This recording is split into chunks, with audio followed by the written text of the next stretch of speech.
Back in year 2014 मैं Facebook पे मैंने एक सीरीज लिखनी शुरू की थी, द वर्ल्ड इज ब्यूटिफुल। अब आज आप बोलोगे एड़ी बेड़ी झाली की काय, न्यूज़पेपर वगैरह वाचत नहीं का तू? The world is beautiful. See, मैं ये नहीं कह रही हूँ कि the world is perfect out there, पर मैं ये ज़रूर क्लेम कर रही हूँ कि हाँ, दुनिया थोड़ी बुरी तो है पर उससे कहीं ज़्यादा खूबसूरत।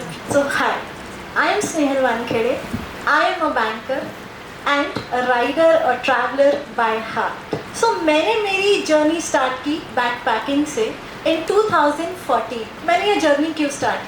क्योंकि मुझे मेरा इंडिया जानना था, और वो मुझे किसी और के नज़रिए से नहीं, मेरे नज़रिए से जानना था। मुझे जानना था मेरे देश के लोगों को, मेरे एक्सपीरियंसेस से। तो मैंने छोटी छोटी जर्नी से, बिकॉज क्या है ना कि कोई भी चीज़ एक दिन में नहीं बदलती है, कि एक दिन आपको सनक आती है, एक सडन सनक है और आप बैग उठा रहे हो और आप बाहर जा रहे हो, और लड़की हो तो थोड़ा तो सोचना पड़ता है, बिकॉज हर कदम एक नई जंग है, राइट?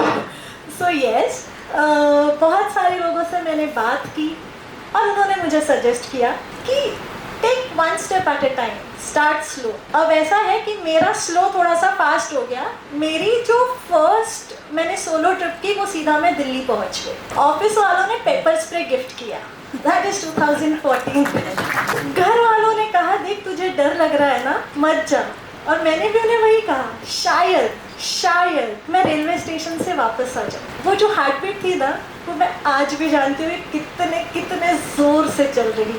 पर दिल्ली में जब मैं पहुँची हुमायूं टॉम पे, उससे तो इश्क हुआ ही, पर पता नहीं वहाँ घूमने आए लोगों को क्या लगा।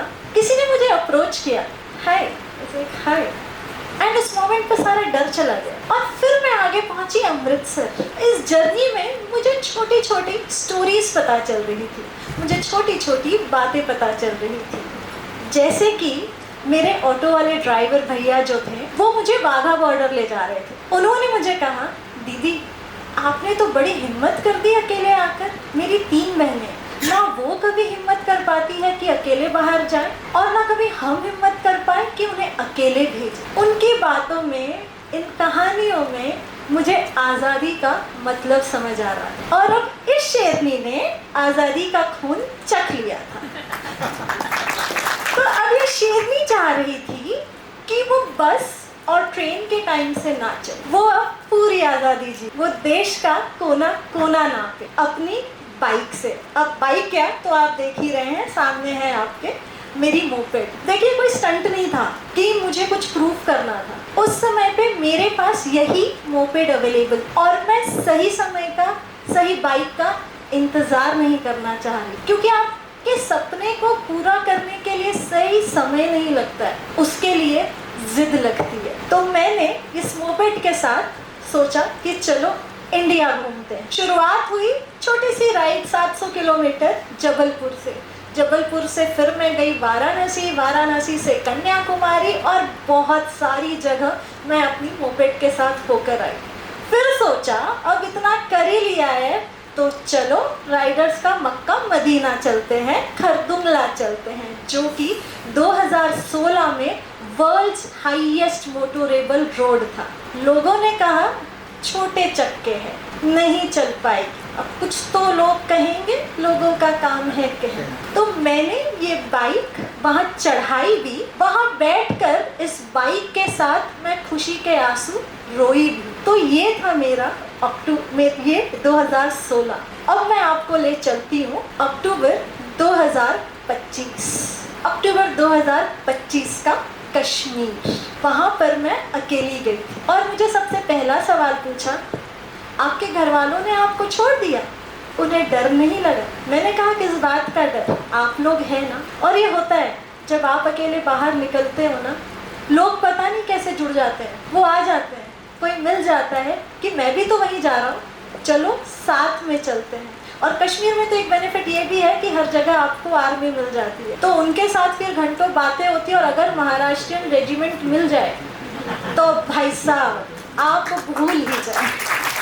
चाय बनाने के लिए 1 घंटा लगा और 1 घंटे हमने बात। तो ये जो मेरी कश्मीर की कहानी है वो है गुरेज के मेहंदी रात। श्रीनगर से गुरेज है 140 किलोमीटर। अक्टूबर नवंबर ये जो सीजन होता है, मतलब ठंड पूरी जब शुरू होती है उसके पहले का जो सीजन होता है गुरेज में, कश्मीर में शादी का सीजन होता है, क्योंकि फिर बाद में बर्फ की वजह से रास्ते बंद होना और ये सब शुरू हो जाता है। अब मैं जिद थी, मुझे तो कल्चर देखना है।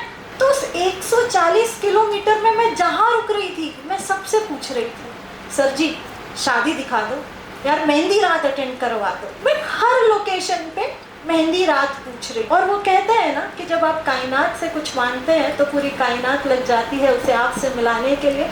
तो गुरेज पहुंचकर मुझे वो मौका मिला, क्योंकि पूरा गुरेज जानता था ये मैडम को मेहंदी रात देखनी और वो मौका मेरे पास आया। अब इनकी मेहंदी रात शुरू होती है रात के 11 बजे, चलती है सुबह 4 बजे तक। अनजान शहर, अनजान लोग। मम्मी पापा तो रात के 11 बजे अपने शहर में नहीं निकलने देते हैं। मैं गुरेज वैली में रात के 11 बजे मेहंदी रात में पहुंच गई, अपना कैमरा बैग लेकर। और शामियाने के बाहर खड़े थे एक अंकल, मुझे ऐसे गुस्से से देखा। ओके, फिर वो कहते हैं उन्हें डर था। उन्होंने जब मेरा कैमरा बैग देखा तो उन्हें डर था कहीं ये हमारी औरतों की कोई गलत सी तस्वीर ना खींच दे और उस तस्वीर को कहीं गलत जगह पर ना डाल दे। थैंक्स टू IT या thanks to virality, I don't know, but उन्हें ये डर था। तो उन्होंने बहुत ही रूखे तरीके से मुझे एंट्री की और मुझे ऐसा लग रहा था यार शायद गलती कर दी, मैंने यहाँ नहीं आना चाहिए था। पर जब वो वहाँ तक पहुँच ही गए थे तो मैंने शामियाने में एंट्री ली। वहाँ पे औरतों का पूरा एक ग्रुप बैठा हुआ है, ऐसे सर्कल बनाए हुए सटे सटे से लोग हैं। और मेरे को देख के उनको ऐसी खुशी हुई जैसे सीनियर्स को अपने जूनियर्स को देखकर होती है, क्योंकि उनकी मस्ती छेड़नी होती है। अब सडनली उन्होंने मुझे वहाँ पर सबने बिठा दिया और मुझे कंबल उड़ानी पहले तो शुरू कर दी कि भाई देख, हमें ठंडी लगेगी तो चलेगा, तुझे ठंडी नहीं लगनी चाहिए। तो हम सेट हो गए। फिर शुरू हुआ गाने बजाने का सिलसिला। और वहाँ डीजे नहीं बजता है, वहाँ पर बजते हैं उनके पारंपरिक जो वाद्य है और जो उनके पारंपरिक गाने हैं। और उन लोगों ने मेरी रात भर भैया रैगिंग ले ली। वो मुझे रात भर नचवाती रही, जिसका नमूना मैं आपको दिखाती हूँ।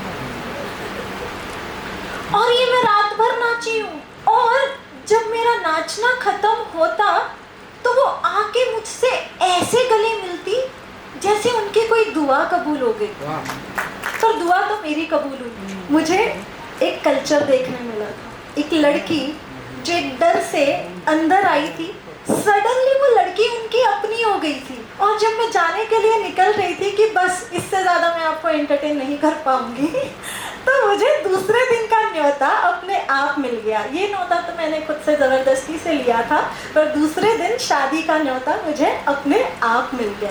करना कुछ नहीं पड़ा था, एक छोटी सी स्माइल, थोड़ी सी रिस्पेक्ट और नो जजमेंट। और वो कहते हैं ना एम्पैथी, जो शायद आजकल मिसिंग है, बस वही करना। अब आप कहेंगे ये क्या बड़ी बात, ऐसी एक हाथ कहानी तो हो ही जाती है, हम भी ट्रैवल करते हैं, तो कोई बात। मैं आपको ले चलती हूँ मध्य प्रदेश के झाबुआ डिस्ट्रिक्ट में, जहाँ पर गाँव है भील ट्राइब का। अगर हम किसी भी ट्राइब की बात करें तो ट्राइब्स का सबसे बड़ा फेस्टिवल होता है होली। और मैं पहुँच गई होली के मौके पर उनके घर। मैं पहुँच गई ऐसे, और ऐसे भी नहीं, जब हम ट्रैवल कर रहे होते हैं तो 1 पैंट 2 टी-शर्ट, वो 10 दिन ट्रैवल करना हो या 1 महीने, कपड़े धुल जाते हैं वही पहन लिए जाते। तो मैं वैसे पहुंच गई और सडनली वहाँ घर की जो पूरी औरतें हैं वो आ गई। उन्होंने मुझे ये घाघरा पहना दिया, उन्होंने मुझे ये चोली पहना दी। उसके बाद ये जो मैं ज्वेलरी पहन रही हूँ ये कम से कम 2 लाख की है। मेरी मम्मी 1 ग्राम का सोना देती है तो मेरे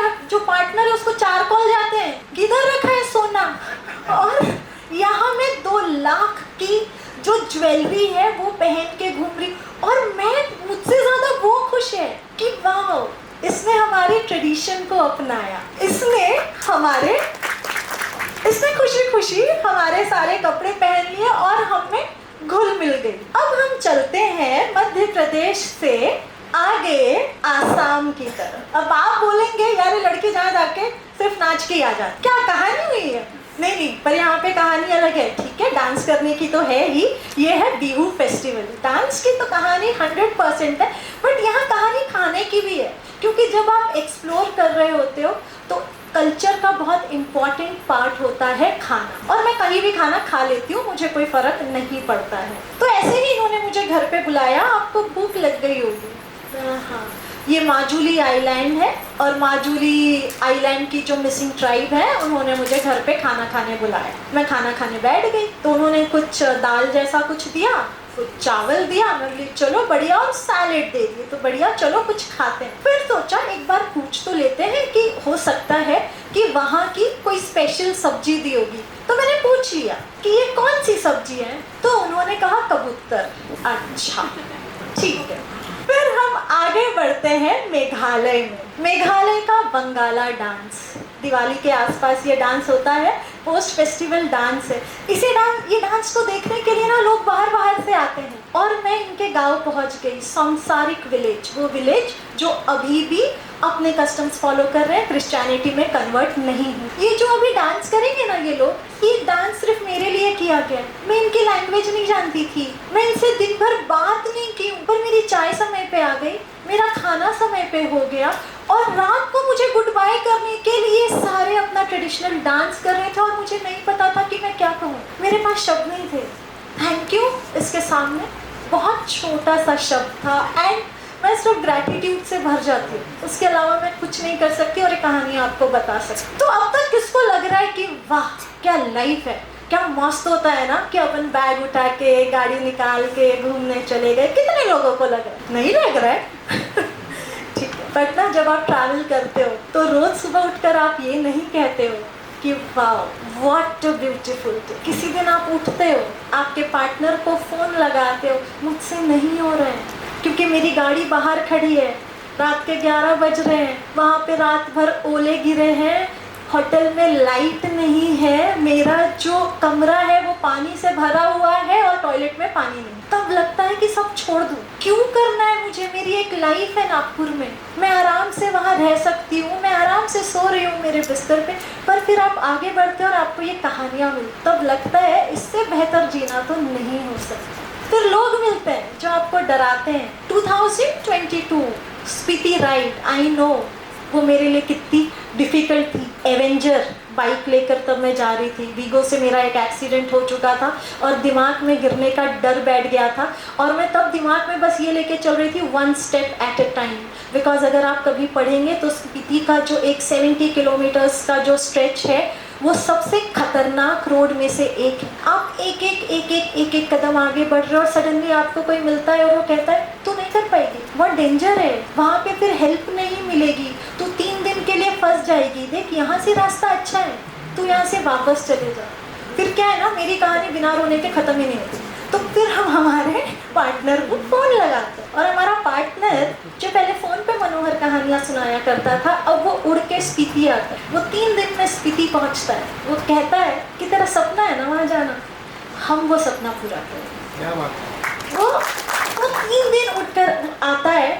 अब उसको पता है कि ये लड़की पीछे तो बिठाएगी नहीं, उसने कर ली अपनी कार बुक और स्ट्रिक्ट इंस्ट्रक्शन, मैं नहीं बट बिठाने वाली पीछे, मैं पहले ही डरी हुई हूँ, और उससे ज़्यादा मैं अपनी जान का रिस्क ले सकती हूँ, मैं किसी और की जान का रिस्क नहीं लूँगी। और जिस दिन मुझे वो रोड स्टार्ट करना था कि जहाँ पर अब तो जान पे ही खेलना है, तब ख्याल था कि यार रहने देते हैं, और ना मैं जितने हो सकता है ना राइडर से मिल रही थी, कर लूँगी, और किसी ने कॉन्फिडेंस नहीं दिखाया। निकेश भी वही पूछ रहा था, और किसी ने उसको कहा अरे तू टेंशन मत ले, लड़की है, आधे रास्ते जाएगी फिर वापस आ जाएगी। उसने मुझे तब नहीं बताया, बाद में बताया। मैं एक राइडर से मिली, एक्सपीरियंस राइडर, एंड सडनली वो मेरे को बोलता है डर मुझे भी लग रहा है। I was like, मुझे डर लगना ठीक है, तुझे क्यों डर लग रहा है? तो डर सबको लगता है, गला सबका सूखता है ना। बस उसके डर के आगे की जो जीत है वो कुछ कदम की दूरी पे रहती है। उसने मुझे एक बहुत प्रैक्टिकल सजेशन दिया कि देख तू यहाँ से वापस जा सकती है, पर अगर तू यहाँ से वापस जाएगी तो एक रिग्रेट के साथ वापस जाएगी कि आगे क्या था तूने देखा नहीं। तुझसे जहाँ तक हो सकता है वहाँ तक जा, और अगर तुझे लगे कि तू ये नहीं कर पा रही है तो वहाँ से वापस आ जा। Practical, so I thought let's do it. And उसने ऑल्सो सजेस्ट किया कि चल मैं भी तेरे साथ राइड करूंगा, क्योंकि कल मैं भी उसी रास्ते जा रहा हूँ। अब मेरे लिए कंपनी हो गई थी, तो मेरे जो पार्टनर है वो अपने लिए कंपनी ढूंढ रहे थे, तो मैं तो अकेली स्टार्ट की थी मैंने। बट अब हम कुल मिला के 6 लोग हो गए। 6 लोग एक जर्नी पे निकले हैं, एक खराब से रास्ते पर। बाकी सब ने तो वो रास्ता पार कर लिया, और आप देख रहे हो मेरी हालत, मैं गिर गई, मैं गिरी, पर लोग दौड़े, उन्होंने मुझे उठाया और उन्होंने मुझे कहा कि ये जो रास्ता है ना, ये जो नाला है ना, ये तू पार करेगी। चारों तरफ लोग खड़े थे कि अगर ये फिर गिरी ना, हम इसे फिर उठाएंगे। और ऐसे गिरते उठते मैंने वो 70 किलोमीटर का जो रास्ता है वो पूरा किया। अब ये जो 2 लोग जिन्होंने मुझे डराया था, जिन्होंने मुझे बोला था कि नहीं कर पाई, जब मैं नेटवर्क रेंज में पहुंची तो उनका मैसेज आया, पहुंच गई। मैंने बोला हाँ पहुंच गई। तो शायद नेक्स्ट सवाल उनका ये था, कितनी बार गिरी, और मैंने जवाब दिया, मैं इतनी बार उठी।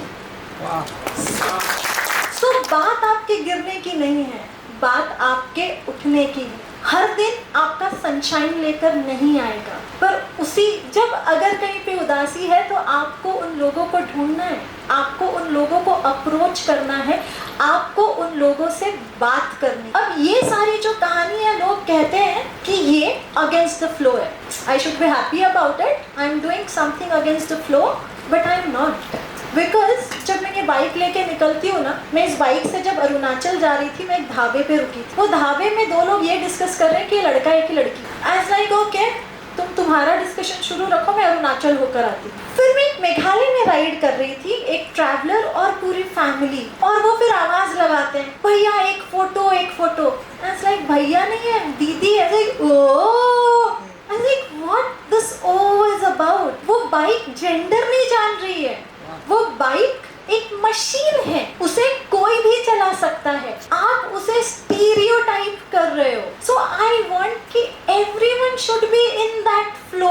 हर कोई जब सोचे कि आज मुझे बैग उठाकर बाहर निकलना है, तो वो उसी कॉन्फिडेंस के साथ निकले, हर लड़की उसी कॉन्फिडेंस के साथ निकले जो वो एक लड़का निकल रहा है। जब मैं एक राइड पर हूँ, मुझे सवाल पूछा जाता है, आपके पति ने परमिशन दे दी? वो कौन है? ही इज माई पार्टनर, तो इक्वल होना चाहिए। मैं एक आज़ाद लड़की हूँ, मैं आज़ाद रहना चाहती हूँ, मैं उस आज़ादी के साथ अपने देश का हर कोना देखना चाहती हूँ। ये कितना सिंपल है, मैं उस फ्लो में रहना चाहती हूँ। मैं चाहती हूँ, यही मेरी कोशिश है इस राइड से, इस ट्रैवलिंग से, इस कल्चर से, और मेरी इस जर्नी से, कि it should not be against the flow, it should be everyone should be in the flow. Thank you so